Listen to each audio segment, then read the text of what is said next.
तो हेलो दोस्तों, कैसे हो आप सभी। आशा करते हैं स्टूडेंट्स आप सब ठीक होंगे। तो स्टूडेंट्स आज हम बताने वाले हैं त्रिभुज का क्षेत्रफल ज्ञात कैसे करें, और जबकि यहाँ पे ऊंचाई ना दिया हो। ठीक है, यहाँ पे देखो सभी का माप दिया है। ठीक है, यहाँ पे भुजाएं जो हैं, त्रिभुज की जो भुजाएं हैं वही सिर्फ दिया है।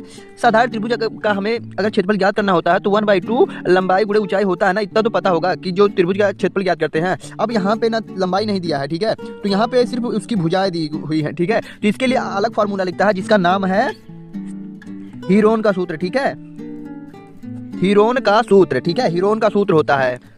तो आज हम इस फॉर्मूले से ज्ञात करने वाले हैं हीरोन के सूत्र से। ठीक है, तो उसका सूत्र मतलब उसी के सूत्र से ज्ञात करेंगे। उसका सूत्र ये है। ठीक है, यहाँ पे त्रिभुज का क्षेत्रफल अगर हमें ज्ञात करना है तो अगर भुजाएं सिर्फ दी हुई हैं तो देखो यहाँ पे इसका फॉर्मूला ये है। ठीक है, उसका फॉर्मूला ये है, जहाँ पे एस क्या है, अर्ध परिमाप है, और ए है उसकी ए बी सी। जहाँ देखो ए बी और सी इसकी भुजाएं हैं। ठीक है, भुजाएं उसकी ए बी सी ऐसे हैं। ठीक है, अब देखो यहाँ पे ऐसे हैं। उसके बाद यहाँ पे जहाँ पे यस क्या है, यहाँ पे ये बी सी ये तो भुजा पता चल गया, उसका माप उसका मतलब कितना है वो भी दिया है। बट यहाँ पे अगर त्रिभुज का क्षेत्रफल ज्ञात करना है तो यहाँ पे यस के मान पे क्या रखेंगे, तो यस का माप जो है यहाँ पे अर्ध परिमाप इसको कहते हैं, यस को। ठीक है, यहाँ पे ये बी सी को जोड़ के अपान 2 कर देना है। ठीक है, इसका आंसर आ जाएगा यहाँ पे। ठीक है, इसका आंसर यहाँ पे आ जाएगा। तो हम लोग पहले यहाँ पे यस का मान ज्ञात करेंगे। ठीक है, पहले यस का मान ज्ञात करेंगे हम लोग यहाँ पे। तो यहाँ पे देखो, यहाँ पे एक सेकंड, तो देखो यहाँ पे अब हम लोग यहाँ पे लिखते हैं इसको। ठीक है, यहाँ पे देखो त्रिभुज का क्या है, त्रिभुज का मतलब अर्ध परिमाप हमें सबसे पहले ज्ञात करना है। ठीक है, अर्ध परिमाप,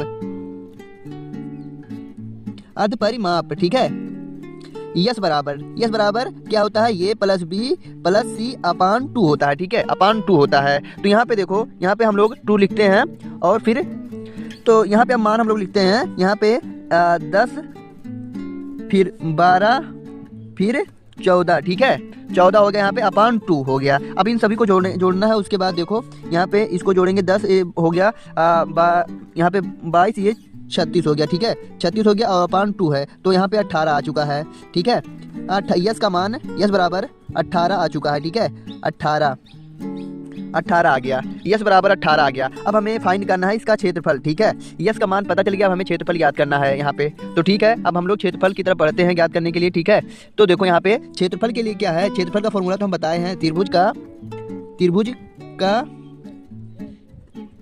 क्षेत्रफल। ठीक है, त्रिभुज का क्षेत्रफल। अब यहाँ पे देखो त्रिभुज का क्षेत्रफल तो ये है। ठीक है, ये वाला फॉर्मूला है उसका। ठीक है, यस माइनस ये, यस माइनस बी और यस माइनस सी। ठीक है, ये है इसका फॉर्मूला। अब यस का मान हम लोग रखेंगे कितना है, 18। ठीक है, 18 अंडर रूट के अंदर है। ठीक है, 18 है। उसके बाद यहाँ पे 18 माइनस 10, फिर 18 माइनस 12 है।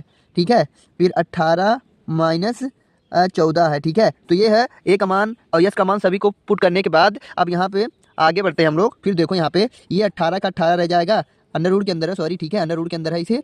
अब देखो यहाँ पे 18 है, और फिर इसमें से घटेगा तो आएगा गुणे का निशान आएगा। ठीक है, यहाँ पे गुणे का निशान आएगा, तो यहाँ पे ये कितना बचा, 8 बचा। ठीक है, अब गुणे का निशान फिर आएगा क्योंकि कोष्टक टूटेगा, घट के फिर कोष्टक तोड़ दे रहे हैं। ठीक है, यहाँ पे आएगा, यहाँ पे 6 आएगा। ठीक है, अब फिर यहाँ पे फिर टूटेगा, फिर यहाँ पे 4 आएगा। ठीक है, यहाँ पे 4 आएगा। तो ये इतना आ गया। अब हमें क्या करना है, इसको इसका अभाज्य गुणनखंड हमें करना है। ठीक है, इस 18 का पहले करेंगे। तो देखो हम लोग यहाँ पे 18 का कर लेते हैं। ठीक है, 18 का यहाँ पे 2 बार जाएगा, 9 आएगा, फिर 2 से तो नहीं जाएगा, अब 3 से जाएगा, तो 3 हो गया। अब फिर एक बार और जाएगा, 1 हो गया। तो यहाँ पे क्या लिखेंगे हम लोग, यहाँ पे इसका अभाज्य गुणनखंड लिख देंगे हम लोग। ठीक है, यहाँ पे 2 3 और 3। ठीक है, 2 3 3 इसका अभाज्य गुणनखंड यही है, तीनों। ठीक है, अब हम लोग क्या करेंगे, अब हम लोग 8 का अभाज्य गुणनखंड करेंगे। 2 दूनी 4, अभाज्य गुणनखंड 8 का कर लेते हैं हम लोग। ठीक है, 2 तो यहाँ पे 4 होगा ना, फिर 2 बार जाएगा, फिर यहाँ पे 2 होगा, फिर 2, तो यही है इसका अभाज्य गुणनखंड, 3 बार 2। ठीक है, 2 गुणे 2। ठीक है, अब 6 का होगा, यहाँ पे 6 का कितना होगा, 6 का यहाँ पे कर लेते हैं हम लोग, 6 का 2 फिर 3। ठीक है, तो 2 3 6 यानी कि 2 और इंटू 3, 2 इंटू 3। ठीक है, अब 4 का बचा तो 2 दूनी 4 होता है, उसका पता ही है। ठीक है, 2 दूनी 4। तो यहाँ पे देखो अब हमें मिलाना है। ठीक है, इसका आंसर लाने के लिए यहाँ पे देखो, यहाँ पे देखो ये तो एक हो गया, 3 यहाँ पे देखो सब करेक्ट है ना, 2 4 और 2 3 6, फिर यहाँ, हाँ ठीक है।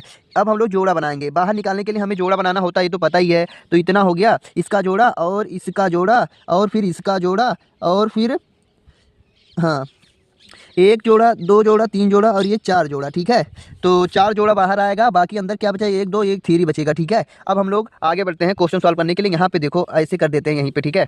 यहीं पे लिख देते हैं, इसको बराबर में करके, इसको बराबर में करके, एक तीन आ गया, इंटू एक टू आ गया, इंटू एक टू आ गया, इंटू एक टू आ गया, एक थ्री और तीन जगह टू, ठीक है। अब फिर अंडर रूट में क्या रहेगा, थ्री और एक टू, ठीक है। तो तीन दूना छः, देखो यहाँ पे दो दूनी चार, चार दूनी आठ, आठ तीन 24। तो अब यहाँ पे हम लोग आंसर लिख लेते हैं 24। यहाँ पे आंसर हम लोग लिख लेते हैं 24 अंडर रूट, यहाँ पे तीन दूना छः, ठीक है। यहाँ पे देख लो अंडर रूट में तीन दूना छः हो जाएगा, ठीक है। तो इसका आंसर यही आ गया है, इसका आंसर यही आ गया। सेमी था तो सेमी स्क्वायर हो जाएगा, ठीक है, सेमी स्क्वायर हो जाएगा। तो यही इसका आंसर आ चुका है भाई, देख लो 24 अंडर रूट 6।